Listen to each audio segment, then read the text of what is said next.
Hello class, welcome back बच्चों। तो प्यारे बच्चों, स्टार्ट करते हैं नया लेक्चर। वो नए लेक्चर में आज एक नए कंसेप्ट की चर्चा करने जा रहे हैं। और बेटा, कंसेप्ट का नाम है revaluation of assets and liabilities. बेटा, पढ़ते हैं। मैंने कुछ बहुत जरा सा ही लिखा है, लेकिन मैं समझाने पे बहुत जोर दूंगा। कहता है at the time of admission all assets and liabilities are to be revalued, and if any profit or losses arises from revaluation, it must be distributed among the old partner in the old ratio। मतलब कुल मिला के बात का crux यही है, जब भी एडमिशन होगा हर एसेट्स हर लाइबिलिटी को रीवैल्यू करो, और जो भी प्रॉफिट या लॉस राइज हो ओल्ड पार्टनर में बांट दो, ओल्ड रेशो में बांट दो। ऐसा क्यों? आओ जी, समझना ही फोकस है। बेटा, एक फॉर्म स्टार्ट होती है 1 अप्रैल 2020 को, और बेटा उसमें ए और बी ने कैपिटल कंट्रीब्यूट की थी 20 लाख रुपए। ठीक है जी, 10-10 लाख रुपए दोनों ने कंट्रीब्यूट करी। इन्होंने इस 20 लाख का क्या किया बेटा, एक शॉप खरीद ली जिसकी कीमत है 15 लाख रुपए। कुछ स्टॉक था बेटा इनके पास 2 लाख रुपए का, और कैश एंड बैंक बैलेंस इन्होंने 3 लाख रुपए मेंटेन करा। ये 20 लाख का इन्होंने इस्तेमाल किया। ठीक है, धंधा चलता रहा बेटा, चलता रहा चलता रहा, और आज 31 मार्च 2024 आ गई। 4 साल के बाद इनकी बैलेंस शीट कुछ ऐसे दिखती है। शॉप आज भी बेटा ये 15 लाख रुपए की दिखा रहे हैं। स्टॉक की वैल्यू 7 लाख रुपए हो चुकी है। Cash and bank balance 5 lakh रुपए। तो बेटा 27 लाख रुपए टोटल हो चुका है। और ये चीज कैपिटल में भी रिफ्लेक्ट हो रही है। ए और बी की कैपिटल बढ़कर हो चुकी है 13.5 लाख रुपए, और ये बन गया 27 लाख रुपए। कुछ ऐसे इनकी बैलेंस शीट है आज की तारीख में 4 साल के बाद। ये जो कैपिटल हमने 10-10 लाख रुपए की लगाई थी, 20 लाख रुपए लगाई थी, वो बेटा प्रॉफिट आके कहीं ना कहीं 13.5 हो चुका है। यानी कि मोटी मोटी बात यह है कि 4 साल में 3.5 लाख का प्रॉफिट हुआ है दोनों पार्टनर, 3.5 ईच, यानी कि टोटल 7 लाख। ठीक है जी, और ये चीज रिफ्लेक्ट भी कर रही है कहीं ना कहीं स्टॉक में और कैश एंड बैंक में। कहाँ स्टॉक और कैश और बैंक सिर्फ 5 लाख का था, और अब 12 लाख का हो गया। 7 लाख का प्रॉफिट इसमें ही दिख रहा है सब कुछ। बेटा, ये शॉप की वैल्यू को हमने चेंज क्यों नहीं किया? तब भी 15 लाख रुपए दिखा रहे थे, आज भी 15 लाख रुपए दिखा रहे हैं, क्यों? बेटा, कंसेप्ट होता है हिस्टोरिकल कॉस्ट कंसेप्ट, जो हमें ऐसा करने को कहता है। आई होप पढ़ा होगा 11th क्लास में कॉस्ट कंसेप्ट या हिस्टोरिकल कॉस्ट कंसेप्ट। वो क्या कहता है?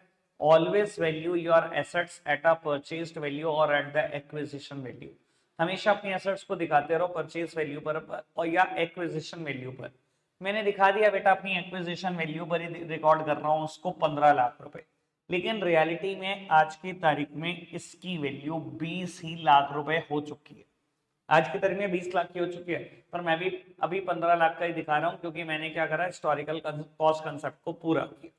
अगर मान लो आप इसको पूरा ही करते रहो, और आज 1/4/2024 को एक नया पार्टनर कहती जी मैं तो आना चाहता हूं आपकी पार्टनरशिप फर्म में, आपने कहा जी ठीक है, आ जाओ हमारी पार्टनरशिप फर्म में। और डिसाइड ये हुआ कि ये 1/4 शेयर के लिए आएगा, और आपने कह दिया अच्छा 1/4 शेयर के लिए आना है, एक काम करो 9 लाख रुपए लेते हो। ठीक है जी, आपने 9 लाख रुपए मंगा लिए बेटा। और मैं कहता हूं मान लो आपने क्या किया, 1 साल के बाद बैलेंस शीट कुछ ऐसे बनाई। मान लो 1 साल के बाद 31 मार्च 2025 की बैलेंस शीट कुछ ही है। कैपिटल ए और बी की इस साल भी कुछ प्रॉफिट हुआ है आपको, ये 14-14 लाख हो चुकी है। और बेटा इसकी कैपिटल 10 लाख हो चुकी है। 9 लाख ये लाया था, 1 लाख मान लो इसके हिस्से का प्रॉफिट हो गया, या जो भी कुछ हुआ। ठीक है, 38 लाख रुपए ये शॉप, अभी भी 15 लाख, स्टॉक 10 लाख रुपए, बैंक बैलेंस बढ़कर हो गया है 13 लाख रुपए, और ऐसे ये 38 लाख से मीट आउट हो रखी है बैलेंस शीट। मैं एक बात बोलूं बेटा, अगर 1 अप्रैल 2024 को एक नया पार्टनर सी आ रहा था, और आपने अपनी एसेट को रीवैल्यू नहीं करा, इससे अभी भी 15 लाख का रिकॉर्ड करा, जबकि इसकी एक्चुअल कीमत कितनी थी? 20 लाख थी। ठीक है जी, तो क्या परेशानी होती? एक बार इसका नाम बैलेंस शीट में डल गया ना, तो बेटा जितनी एसेट्स आपको दिख रही हैं, मैंने लाइबिलिटीज नहीं लिखी, और जितनी लाइबिलिटी भी होती है बिजनेस में, सब पर 1/4 कंट्रोल इसका है। और 1/4 कंट्रोल होने से पता है क्या फर्क पड़ जाएगा? मान लो बेटा आपने डिसाइड करा और इस शॉप को आज 1 साल के बाद 22 लाख का बेच दिया, 22 लाख, ठीक है जी। 22 लाख का बेचने से क्या होगा बेटा? 1/4 इसको मिलेगा, 1/4 मतलब 5.5 लाख रुपए। आपको क्या लगता है बेटा, जो इसके हिस्सा था वो हमने हिस्सा कितने रुपए में डाला? 15 लाख रुपए में डाला। हमने कैलकुलेशन कैसे करी कि इससे कितनी कैपिटल मंगाए? 9 लाख रुपए। किस हिसाब से मंगाए?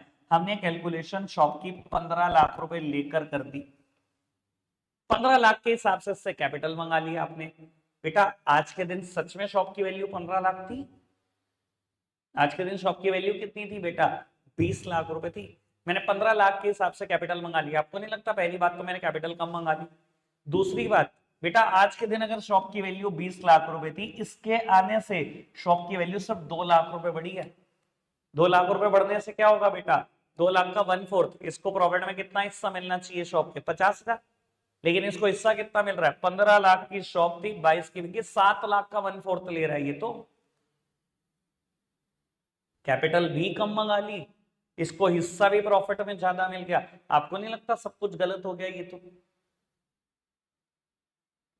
दिखाई दे रही है बेटा ये सिचुएशन?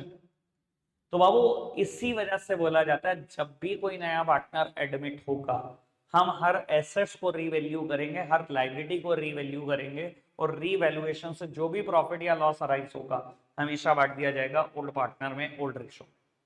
बात समझ में आती है बेटा? वो जो 4 लाइनें लिखी थी बेटा, मुझे शायद उसको 10 मिनट लगे समझाने में कि क्या जरूरत है उस चीज की।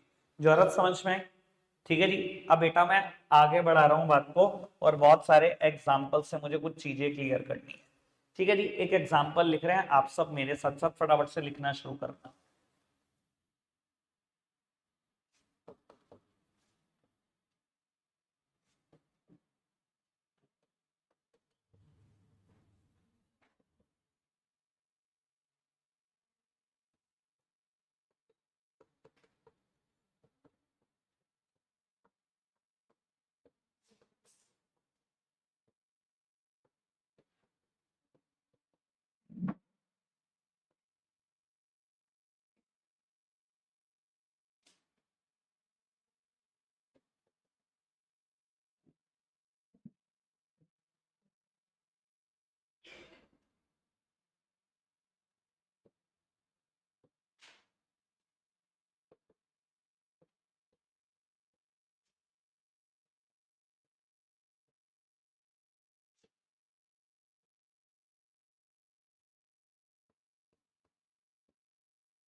लो बेटा फटाफट से नोट डाउन करना है इसको।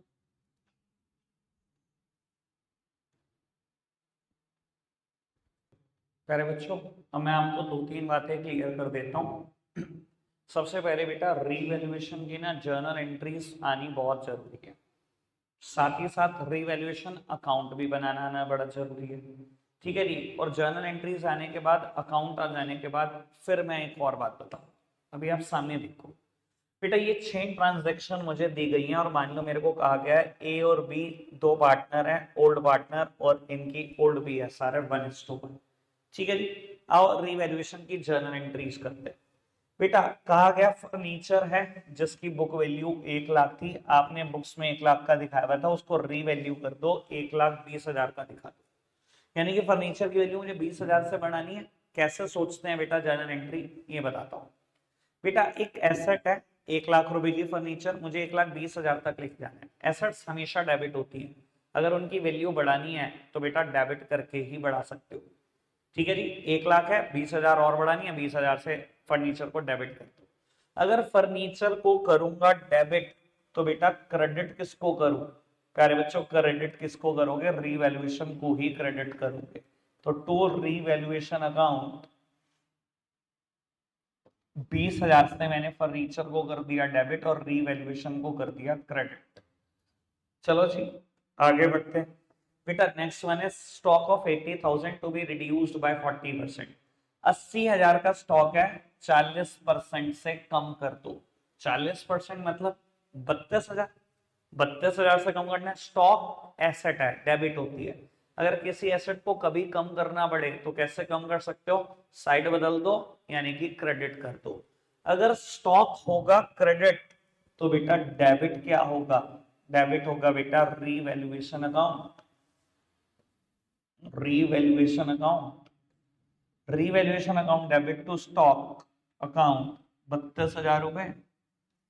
चलो जी आगे बढ़ते हैं। बेटा आपको कहा जाता है एक अनरिकॉर्डेड एसेट्स है 5,000 की, is to be recorded now. 5,000 की एसेट्स को रिकॉर्ड कर दो। गलती से भूल गए कोई एसेट रिकॉर्ड करना। बेटा एसेट्स हमेशा डेबिट होती है, रिकॉर्ड करना है डेबिट करके ही रिकॉर्ड कर सकते हो। अनरिकॉर्डेड एसेट्स डेबिट करो जी। अगर मैं अनरिकॉर्डेड एसेट्स को डेबिट करूंगा तो क्रेडिट किसको करूं? बेटा अगर क्रेडिट समझना है तो हमेशा का क्रेडिट फिक्स है, रीवैल्यूएशन अकाउंट। लो जी मैंने एक अनरिकॉर्डेड एसेट्स भी रिकॉर्ड कर दी। आगे बढ़ो जी। बेटा कहता है क्रेडिटर है 6,000 रुपए के, उन्होंने पैसे लेने से मना कर दिया, यानी कि बेटा मेरी लाइबिलिटी जो है उसे कम करना है। बेटा क्रेडिटर हमेशा एक लाइबिलिटी है, लाइबिलिटीज हमेशा क्रेडिट होती है। अगर उसको कम करना है कैसे कम कर सकते हो? साइड बदल के, यानी कि डेबिट करके। क्रेडिटर को कर दो डेबिट तो बेटा क्रेडिट क्या होगा? वो होगा बेटा revaluation. Creditor account debit to revaluation account 6,000।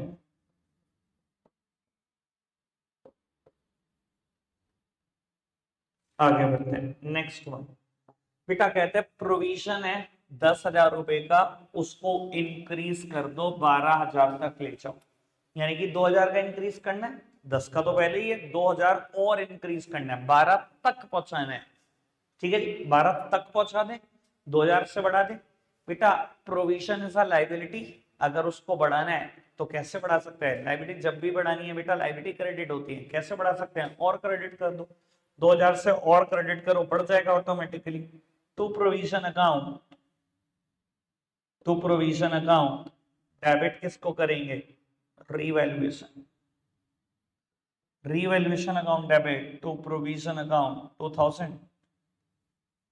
Last बेटा कहता है unrecorded liability of 3,000 is to be recorded now. 3,000 की अनरिकॉर्डेड लाइबिलिटी रिकॉर्ड करना है। लाइबिलिटी हमेशा क्रेडिट होती है, रिकॉर्ड करना है, क्रेडिट करके ही रिकॉर्ड कर सकते हो। अनरिकॉर्डेड लाइबिलिटी करो जी क्रेडिट, अनरिकॉर्डेड लाइबिलिटी को डेबिट किसको करोगे? रीवैल्यूएशन।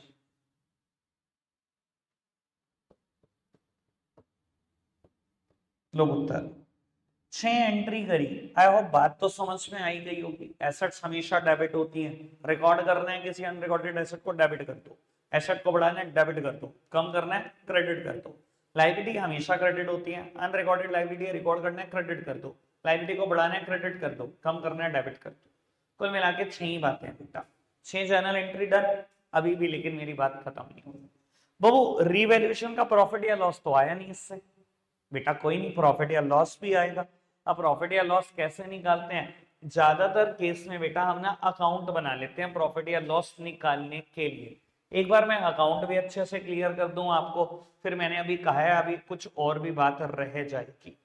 तो बेटा रीवैल्यूएशन अकाउंट बनाते हैं। किसी भी अकाउंट की तरह बेटा ये दिखने में टी शेप ही होता है और इसमें बेटा 4 ही कॉलम है, पर्टिकुलर्स, अमाउंट, पर्टिकुलर्स और अमाउंट। मैं लिख नहीं रहा हूं पर्टिकुलर्स अमाउंट पर्टिकुलर अमाउंट, बहुत बार लिखा है, आपको पता है फॉर्मेट कैसा होता है अकाउंट का। ठीक है जी। अब यही सोचो, मान लो मैंने जर्नल एंट्री करी ही नहीं है, करी ही नहीं है, ठीक है जी, मुझे फर्नीचर को रिकॉर्ड करना है, फर्नीचर 1 लाख का है, 20,000 रुपए बढ़ाना है। ठीक है जी, 2-3 तरीके से सोच सकते हो, 2-3 तरीके से सोचवा सकता हूं मैं ये बात आपको। फर्नीचर 1 लाख का 1,20,000 तक पहुंचाना है, मन में जर्नल एंट्री सोच लो सबसे पहले तो। बेटा क्या होगा, फर्नीचर 1 लाख का 1,20,000 तक पहुंचाना है, 20,000 बढ़ाना है, एसेट्स है, डेबिट होती है, कैसे बढ़ा सकता हूं, डेबिट ही करके, furniture debit to revaluation, revaluation is on the credit side, posting should be done on the credit side। नाम किसका आएगा, सामने वाली साइड का, बाय फर्नीचर अकाउंट 20,000 रुपए। एक तो ये तरीका था सोचने का कि जर्नल एंट्री मन में सोची। दूसरा तरीका बताऊं बाबू, फर्नीचर 1 लाख का था, 1,20 तक पहुंच गया, मुझे फायदा हुआ नुकसान उससे, फायदा हुआ, दुनिया के सारे फायदे क्रेडिट होते हैं, जब जब फायदा हो क्रेडिट में लिख देना, आंखें बंद करके। ठीक है जी। अच्छा दूसरी बात हम ऐसे ही सोच लेंगे, बेटा स्टॉक था 80,000 का, 40% से कम कर दो, 32,000 का नुकसान हो गया, मुझे नुकसान हो गया 32,000 का। नुकसान, दुनिया के सारे नुकसान डेबिट होते हैं, लो जी मैंने डेबिट साइड लिख दिया, टू स्टॉक 32,000। अब मैंने जर्नल एंट्री भी नहीं सोची। ठीक है जी, चाहे जर्नल एंट्री सोच लो, चाहे नुकसान और फायदा देख लो। ठीक है जी, फायदे क्रेडिट करते चले जाओ, नुकसान डेबिट करते चले जाओ। अब आपने देखना है क्या करना है।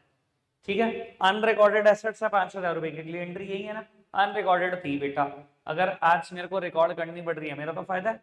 दुनिया के सारे फायदे क्या होते हैं, क्रेडिट होते हैं, लोची बाय अनरिकॉर्डेड एसेट्स 5,000 रुपए। क्रेडिटर ने 6,000 लेने से मना कर दिया, अगली एंट्री ये है, मुझे तो फायदा होगा अगर क्रेडिटर ने 6,000 लेने से मना कर दिया, फायदा है, आओ जी बेटा 6,000 रुपए। प्रोविजन 10 से 12 कर दो, भैया लाइबिलिटी 2,000 रुपए बढ़ रही है, नुकसान है लाइबिलिटी अगर बढ़ रही है, लो जी प्रोविजन, नुकसान हमेशा डेबिट होते हैं, मैं डेबिट साइड ही लिख रहा हूँ, और एक अनरिकॉर्डेड लाइबिलिटी है 3,000 की, रिकॉर्ड कर दो, लाइबिलिटी बढ़ेगी तो नुकसान ही होगा बेटा, लो जी रिकॉर्ड कर दिया। कितनी देर लगाई, मैंने तो जर्नल एंट्री भी नहीं सोची, नुकसान और फायदे ही सोचता चला गया। अब बेटा कोई भी अकाउंट जब भी बंद होगा, कैसे बंद होगा, बैलेंसिंग करके, बिना बैलेंसिंग के तो बंद नहीं होगा। दोनों साइड का टोटल करो इन रफ, इस साइड का टोटल 37,000, इस साइड का टोटल 31,000, हाईएस्ट टोटल को दोनों तरफ लिख दो, 37 इज द हाईएस्ट टोटल, दोनों तरफ लिख दो। ये जो 6,000 का बैलेंस आया, इसका क्या बेटा, ये लॉस ही तो है। हाउ डू आई नो कि ये लॉस है, when debit side is greater than credit side, नुकसान ही तो है बेटा। अगर डेबिट साइड मतलब कौन सी साइड, खर्चों की, लॉसेस की साइड बड़ी है, इनकम और गेन की साइड से, तो नुकसान ही तो होगा बेटा। नुकसान है किसमें बटेगा, रीवैल्यूएशन में, चाहे प्रॉफिट है चाहे लॉसेस है, किसमें बटेगा, ओल्ड पार्टनर ओल्ड रेशियो। और अभी मैंने बताया था बेटा, ओल्ड पार्टनर कौन है, ए और बी है इक्वल रेशियो में, by A capital by B capital account. इस 6,000 को बेटा आपने बांट दिया दोनों पार्टनर में इक्वल रेशियो में, 3-3 हजार का लॉस दोनों बियर करेंगे। फिलहाल बात समझ में, ठीक है जी। अब बेटा जर्नल एंट्री डन, साथ ही साथ रीवैल्यूएशन अकाउंट डन, अभी भी 2 बातें पेंडिंग है, इधर आना जी। बेटा इसका मतलब ये है क्या कि अगर जर्नल एंट्री हो तो मैं प्रॉफिट लॉसेस नहीं निकाल पाऊंगा, मुझे हमेशा रीवैल्यूएशन अकाउंट बनाना पड़ेगा, कभी भी नहीं, इस बात का मतलब ये है। बेटा अगर आपने जर्नल एंट्री भी की है तो आप प्रॉफिट लॉसेस आसानी से निकाल सकते हो, कैसे देखो बेटा, सिर्फ रीवैल्यूएशन की तरफ नजर घुमाओ, और एक बात ध्यान रख लेना, रीवैल्यूएशन का कभी कोई बैलेंस छोड़ के नहीं आना, रीवैल्यूएशन नाम को जीरो करके आना है, रीवैल्यूएशन का कभी कोई बैलेंस नहीं होता, हमेशा जीरो होता है वो। देखो रीवैल्यूएशन क्रेडिट में कितना है, 20,000 का क्रेडिट, 5,000 का क्रेडिट, 6,000 का क्रेडिट, यानी कि टोटल 31,000 का क्रेडिट, जो भी हमें अकाउंट में भी दिख रहा था 31 का क्रेडिट, 37 का डेबिट दिखेगा, 32 का डेबिट, 2 का डेबिट, 3 का डेबिट, 32 और 5 37 का डेबिट, 37,000 से डेबिट है रीवैल्यूएशन, और 31,000 से क्रेडिट है, मैं नेट बोलूं तो 6,000 से डेबिट है, रिवैल्यूएशन 6,000 से डेबिट है, 6,000 से क्रेडिट करो, खत्म करो। बेटा रीवैल्यूएशन को अगर मैं 6,000 से क्रेडिट कर दूं तो रिवैल्यूएशन का नामो निशान निपट जाएगा और मुझे यही चाहिए बेटा, रिवैल्यूएशन का कभी कोई बैलेंस नहीं होता। ठीक है जी। डेबिट किसको करूं, ओल्ड पार्टनर ओल्ड रेशो, और अगर आप देख रहे हो पार्टनर की कैपिटल डेबिट हो रही है, मतलब तो समझ में आ रहा होगा ना, कैपिटल कम हो रही है, कैपिटल हमेशा क्रेडिट होती है ना, कम हो रही है मतलब नुकसान ही तो है ये, कोई दिक्कत कोई परेशानी तो नहीं। यानी कि जर्नल एंट्री आए तो अकाउंट बनाने की जरूरत नहीं है, और अकाउंट आए तो जर्नल एंट्री करने की जरूरत नहीं है, दोनों से प्रॉफिट लॉसेस निकल सकते हैं। पर मेरी बात अभी भी अधूरी है। कौन सी बात रह गई है मेरी बेटा, मैं चाहता हूं रीवैल्यूएशन को थोड़ा सा और अच्छे से मॉडिफाई कर दूं। एक क्वेश्चन और लिखो फिर करते हैं चर्चा। ठीक है जी, एक क्वेश्चन और लिखो अच्छे से।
लो बेटा नोट डाउन करो, 1 मिनट मैं स्क्रीन सेट रहा हूं।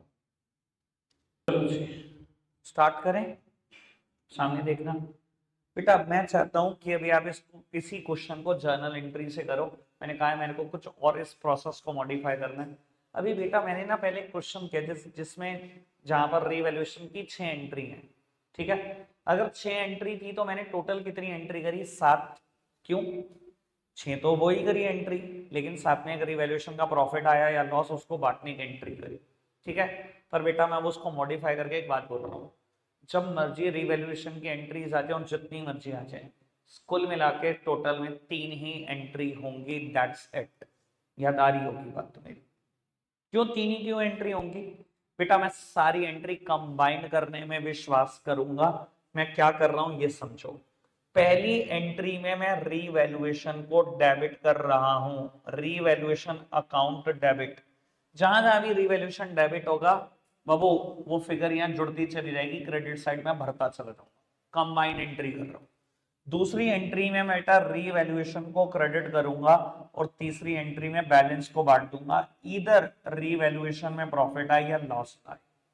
ठीक है जी, आओ सोचते हैं। कुल मिला के ध्यान रख लेना, चाहे 50 एंट्री दे दे आपको, ठीक है ना, रीवैल्यूएशन 3 जनरल एंट्री में खत्म हो जाना चाहिए। ठीक है, आओ देखते हैं बेटा। फर्स्ट वन कहते हैं provision for warranty 10,000 is to be reduced by 6,000। Provision को 6,000 से कम कर दो। एक लाइबिलिटी है प्रोविजन, हमेशा क्रेडिट होती है, 6,000 से कम करना है, कैसे कम कर सकता हूं, डेबिट करके। अगर प्रोविजन को डेबिट करूंगा 6,000 से तो क्रेडिट किसको करूंगा, क्रेडिट तो बेटा रीवैल्यूएशन ही होगा। तो प्रोविजन अकाउंट डेबिट 6,000, अभी सबको डेबिट करते चले जाओ, रिवैल्यूएशन फिगर एक ही बात दिखेगी। ठीक है जी, जो जो डेबिट हो सकता है सब करो debit. Furniture of 1 lakh reduced by 40% और stock of 1 lakh reduced to 40%। इन दोनों वर्ड का मतलब अच्छे समझते हैं, रिड्यूस्ड बाय 40% और रिड्यूस्ड टू 40%। 40% से कम कर दो, 40% तक कम कर दो, यानी कि 60% से कम कर दो। यही फर्क है ना बेटा, 40% से कम करना है, 40% तक कम करना है। आओ जी, 1 लाख का फर्नीचर 40% से कम कर दो, मतलब 40,000 से कम कर दो। कैसे कम कर सकता हूँ फर्नीचर? एसेट है, डेबिट होती है, कम करना है क्रेडिट करके कम कर सकता हूँ। तो डेबिट किसको करूंगा? रीवैल्यूएशन को। रीवैल्यूएशन टू फर्नीचर 40,000 रुपए, रीवैल्यूएशन डेबिट है तो फर्नीचर 40,000 से कम कर दो। और बेटा स्टॉक को भी कम करना है, स्टॉक क्या है? एसेट है, डेबिट होती है, कम करने क्रेडिट करके कम कर सकते हैं। तो बेटा अगर स्टॉक को क्रेडिट करूंगा, डेबिट किसको करूंगा? रीवैल्यूएशन। इसको 40% तक कम करना है, 40% तक लाना है, मतलब 60% से कम करना है। 1 लाख की चीज को 60% से कम करोगे, 60,000 कम होंगे। कोई दिक्कत, कोई परेशानी तो नहीं? आओ जी बाबू, नेक्स्ट वन कहता है अनरिकॉर्डेड टाइपराइटर है, 3500 कर रिकॉर्ड कर दो। एसेट है, डेबिट होती है बेटा, रिकॉर्ड करना है, डेबिट करके ही रिकॉर्ड कर सकता हूँ। टाइपराइटर टू रीवैल्यूएशन, बेटा टाइपराइटर को कर दो डेबिट 3500 से, ठीक है। देख रहा है कंबाइंड एंट्री कैसे चल रही है? आगे बढ़ो जी बेटा। कहता है creditor is to be increased by 2,500, 2,500 से क्रेडिटर बता दो। लाइबिलिटी है, हमेशा क्रेडिट होती है, बढ़ानी है क्रेडिट करके ही बढ़ा सकता हूं। अगर क्रेडिटर को करूंगा क्रेडिट तो डेबिट किसको करूं? रीवैल्यूएशन।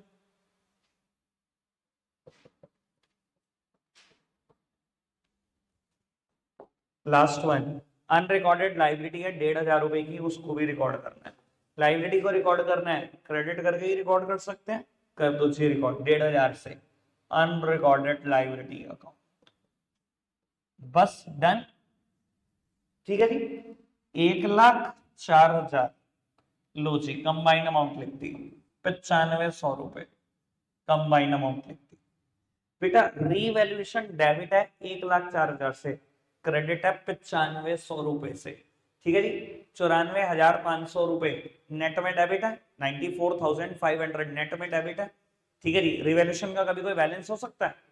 नहीं। खत्म करूं?